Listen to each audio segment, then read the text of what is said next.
Happy New Music Friday and welcome to the Hack Music Theory Show. So, Alice in Chains, new album out today! Woohoo! I've been a fan since their debut album dropped way back in 1990, so I'm super stoked to reveal the secret formula behind this band's unique fusion of dissonant riffs and catchy vocals. But first, taste.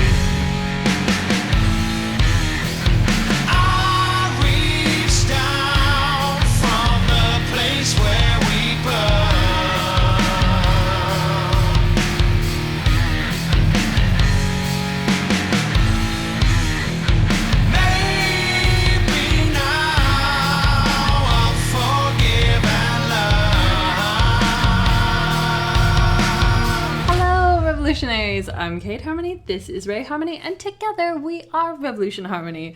Alright, it's time to open your door to Hack Music Theory. The guitar. Jerry Cantrell's riffs are legendary. For 3 decades he's been walking the line between metal and rock. By taking the dissonance of metal and combining it with the accessibility of rock, Jerry created an instantly recognizable style.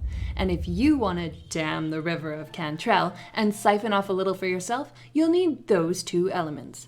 So firstly, create that dissonance by using the Phrygian or Locrian mode. Then secondly, create that accessibility by using a slower tempo and fewer notes. Alright, so what you're seeing on the screen right now is the guitar riff that we wrote using the music theory from Jerry's riffs. We're in the Locrian mode here, our root is D sharp, and we're at 67.5 BPM, which is the tempo of their song, So Far Under. Right, so we've got 4 loops of the riff here, and the first thing you'll notice is that the riff consists of 2 sections. The first section is made up of 16th notes, and the second section is just one long note. And that is yet another clever hack of Jerry's, where the guitar and the vocals take turns for your attention, which prevents things from ever getting overwhelming, like they do in metal. So we kick things off with a few 16th notes that really emphasize that dissonant Locrian vibe. You can see we got flat 2 up there, flat 2 down there, and then that is our flat 5 over there. And then we restrain ourselves by just hitting one long root note while the vocals take their turn in the spotlight. And then lastly, depending on how full you want your riff to sound, you can play it as single notes or power chords or a combination of the 2.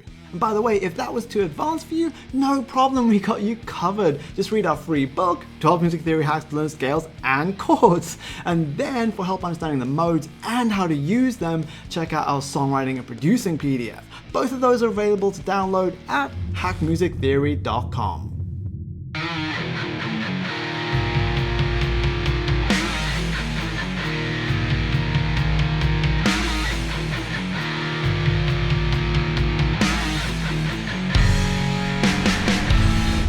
The vocals. Vocals are catchy when they're easy to remember and sing. And while singing in the Phrygian or Locrian mode is easy for William Duvall, it sure ain't easy for most people. And that is exactly why he often uses the pentatonic minor scale as the basis for his vocal melodies. And yes, when done right, pentatonic minor melodies work great over the top of Phrygian or Locrian riffs. However, limiting your vocal melodies to only 5 notes will get boring quick, so that's why every now and then William throws in a spicy non-diatonic note, which is a note that is not in the key.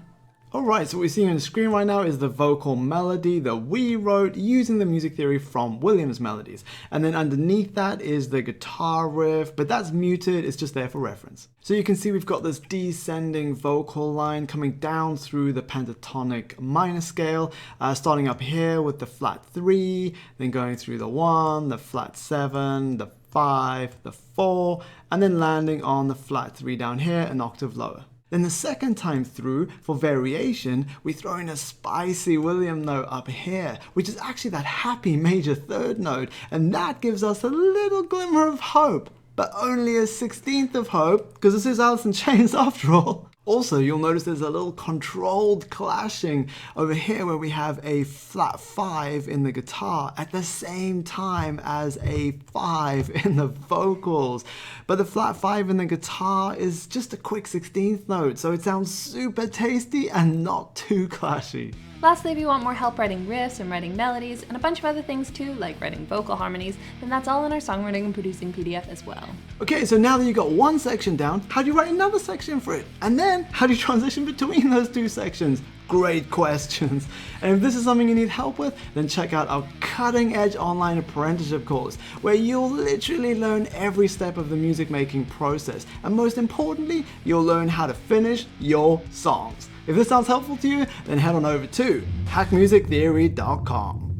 And just before the final playthrough, please note, we intentionally wrote the music and lyrics of our example to be very similar to Alice in Chains, but we did that for the sake of this lesson. So instead of copying Jerry and the boys, please explore how you can use these hacks creatively with your own musical personality so it sounds like you. Also, if you truly want to get that Alice in Chains sound, you're going to need an ultra mega powerful, world-class male vocal like Lane or William. So we called up the best singer we know, Merrick De La Fuente. Big up respect to Mary for jumping in on such short notice. And if you want to hear more of this dude's phenomenal singing, then check out his awesome band, Exist Immortal, who, by the way, also happens to contain a couple of my former students. What's up, Curtin David? Alright, that's it. We really hope you found this video helpful, and if you did, please subscribe and hit the bell to get notifications. Thanks for joining the Hack Music Theory Revolution. We'll see you next New Music Friday.